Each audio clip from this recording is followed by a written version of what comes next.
자, 오늘은 운영체제의 가장 깊은 곳, 그리고 최첨단 사이버 공격의 핵심에 모두 자리 잡고 있는 아주 근본적인 개념에 대해 한번 파헤쳐 보겠습니다.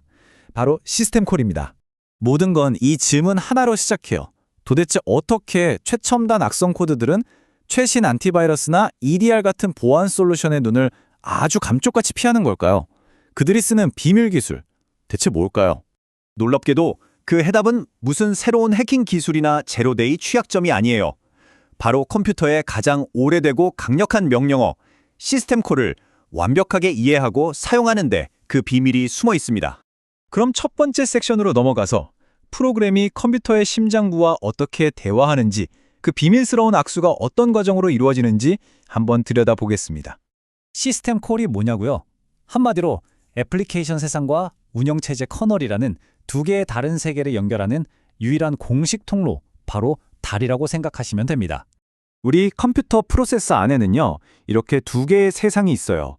우리가 쓰는 일반 프로그램들이 돌아가는 권한이 제한된 사용자 모드, 그리고 운영체제의 핵심이 작동하는 뭐든지 알 수 있는 막강한 권력의 커널 모드.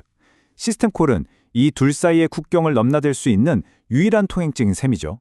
시스템 콜의 작동 방식은 이 네 단계로 정리됩니다. 프로그램이 시스콜이라는 신호탄을 쏘면 CPU는 즉시 커널 모드로 변신해요. 그리고 커널은 이 일을 해달라는 거구나 하고 요청을 처리한 뒤에 일이 끝나면 바로 다시 사용자 모드로 돌아옵니다. 정말 눈 깜짝할 사이에 커널의 힘을 빌렸다가 돌려주는 거죠. 근데 이게 운영체제마다 방식이 조금씩 다릅니다.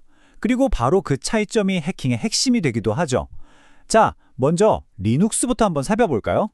리눅스의 가장 큰 특징은 바로 안정성과 예측 가능성입니다. 시스템 콜의 규칙이 명확한 표준으로 딱 정해져 있어서 버전이 바뀌어도 거의 변하질 않아요. 마치 내용이 절대 바뀌지 않는 모두에게 공개된 두꺼운 책과 같다고 할 수 있죠. 이게 정말 흥미로운 부분인데요. 리눅스는 커널에 일을 시킬 때 각 레지스터의 역할을 아주 명확하게 정해놨어요. 예를 들면 RAX 레지스터에는 항상 어떤 작업을 할지 알려주는 시스템 콜 번호를 넣고 RDI에는 첫 번째 재료, RSI에는 두 번째 재료를 넣는 식으로 약속이 되어 있는 겁니다. 아주 체계적이죠? 자, 그럼 이제 윈도우로 넘어가 볼까요? 윈도우는 리눅스와는 전혀 다른 그림을 보여줍니다. 윈도우의 핵심 키워드는 바로 가변성, 변덕스러움입니다. 리눅스와는 정반대죠. 윈도우는 시스템 콜 번호가 고정되어 있질 않아요. 우리가 윈도우 업데이트 한번 하거나 서비스 팩만 깔아도 이 번호들이 그냥 확 다 뒤바뀌어 버릴 수 있다는 거죠. 이건 들어갈 때마다 구조가 바뀌는 미로랑 똑같다고 보시면 돼요.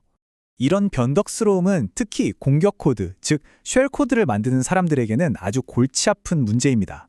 왜냐하면 특정 윈도우 버전에서 잘 작동하던 코드가 다른 컴퓨터에서는 그냥 먹통이 되어버리기 일쑤거든요.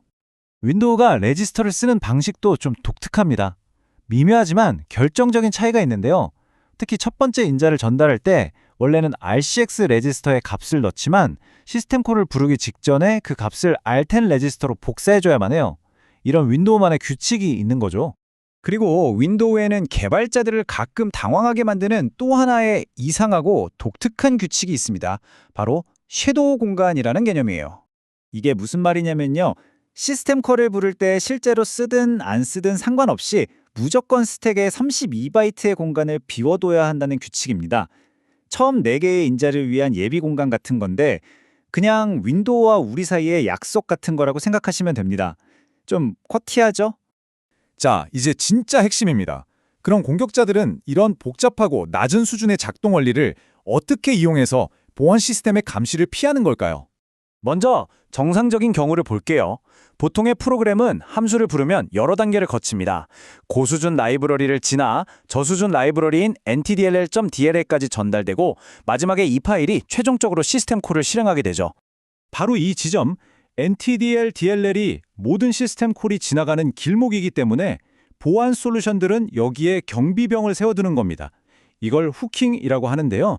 이 검문소를 지나는 모든 호출을 감시하면서 악성 행위가 있는지 없는지 지켜보는 거죠. 이게 바로 공격자들이 쓰는 우회 기법의 정수입니다. 악성 코드는요, 아까 봤던 그 복잡한 라이브러리들을 아예 거들떠보지도 않아요.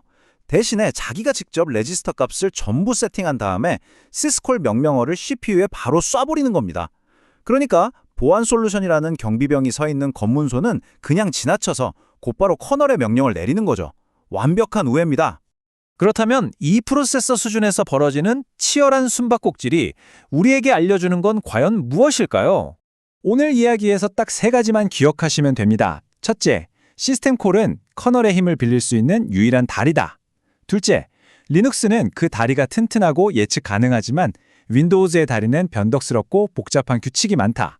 그리고 마지막으로 바로 이 다리를 직접 사용하는 직접 시스템 콜 기술이야말로 최신 보안 솔루션을 무력화시키는 핵심 열쇠라는 점입니다.